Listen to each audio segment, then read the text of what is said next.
There's a particular genre of apartment building popping up like geometric boxes all over the world. You've seen them.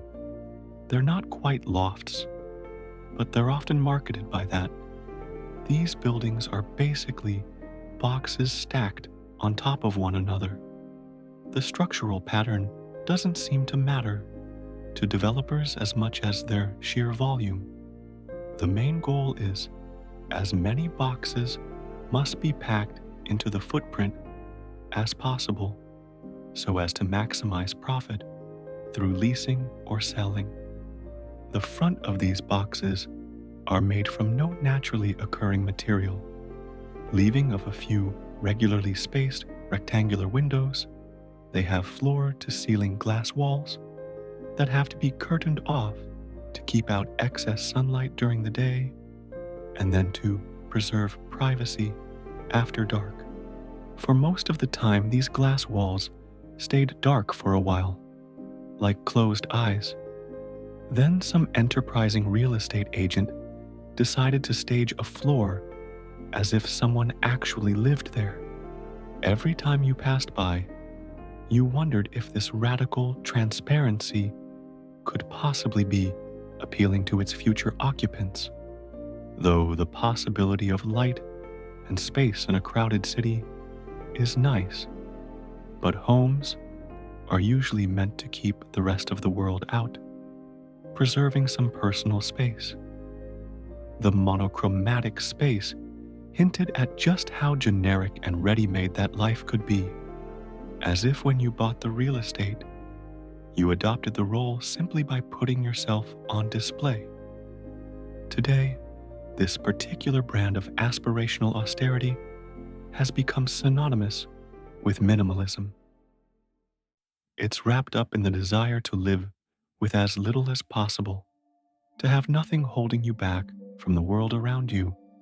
We're drawn toward this visual blankness because it offers a sense of freedom. There's no risk of getting bogged down by material possessions because the space doesn't allow for them. It's a perpetually blank canvas.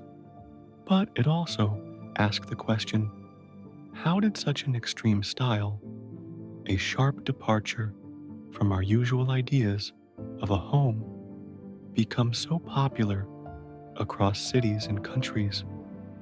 This is the glass house.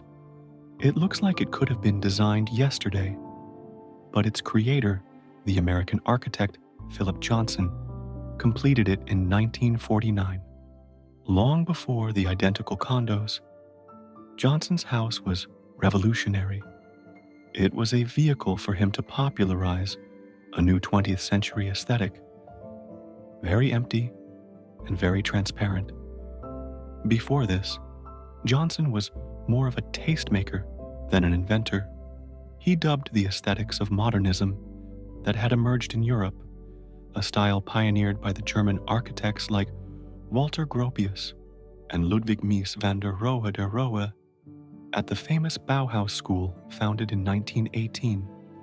The Bauhaus ideal was to create architecture that might house all of humanity, a perfect solution for post-industrial living. The school proposed that mass manufacturing could be not only efficient, but beautiful too. But the glass house takes this concept of elegant replicability and turns it into something elitist. The house appears as a hermetic space. Most of the surfaces in the glass house are conspicuously empty. However, it's not a space for children, nor anyone who habitually leaves piles of stuff around. The peculiar emptiness of the interior seems somehow pointed, as if any human figure would intrude on its perfect geometry. Once Johnson said, "Comfort is not one of my interests. You can feel comfortable in any environment that's beautiful." Here, beauty means precision. His advice was to pick very few objects and place them exactly, which might be the minimalist decorative formula. There are two sides to the modernist aesthetic. The first is the radical emptiness that came when the old definitions of elegance were thrown out. And the other side of this modernist emptiness is control, the ability to judge and then exclude anything you consider distasteful. From that perspective, the style of emptiness isn't particularly radical. It might even be conservative. This idea of getting rid of things can be better encapsulated in the slogan, "Less is more." With less stuff, we might be more creative, more loving, and more engaged with our surroundings. It was Johnson who first associated modernism's extreme austerity with a particularly American mode of conspicuous consumption. He made less feel cool.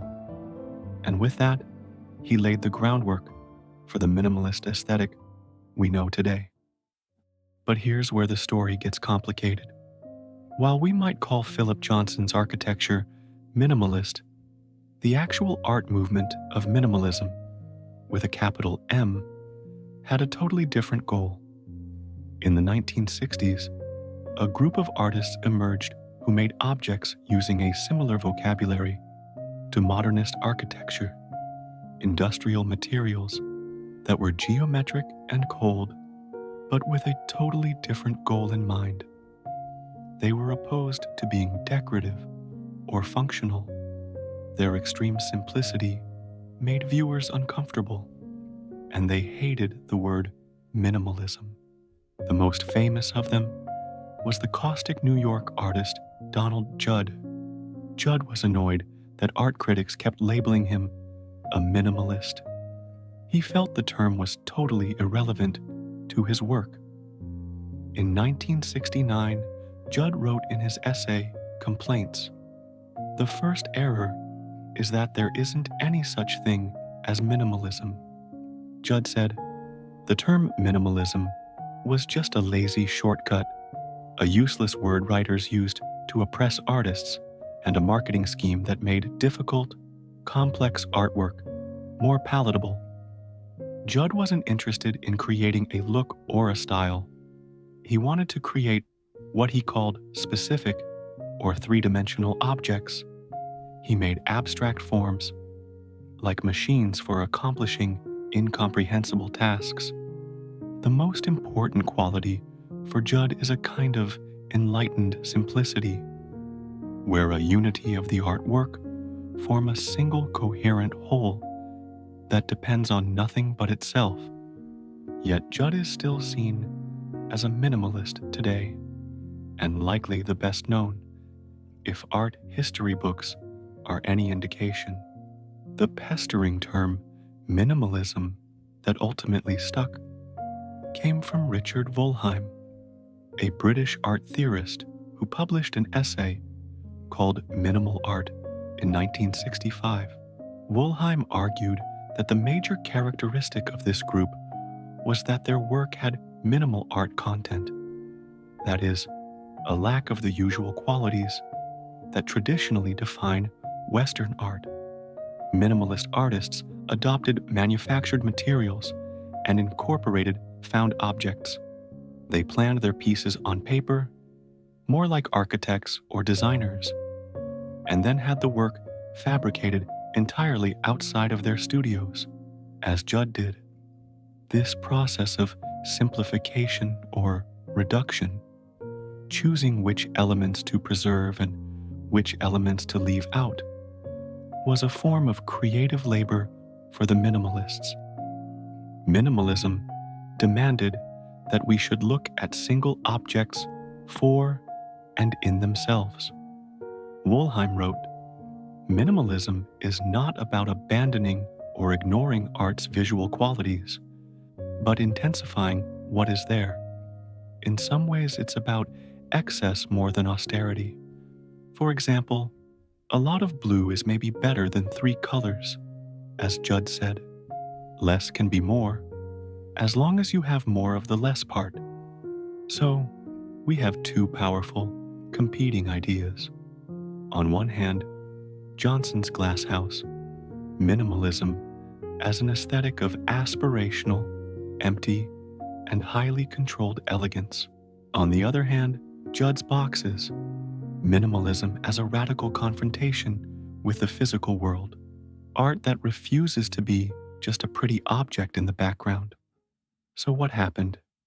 How did Judd's difficult idea and Johnson's easy style got flattened? The answer lies in the 21st century consumerism.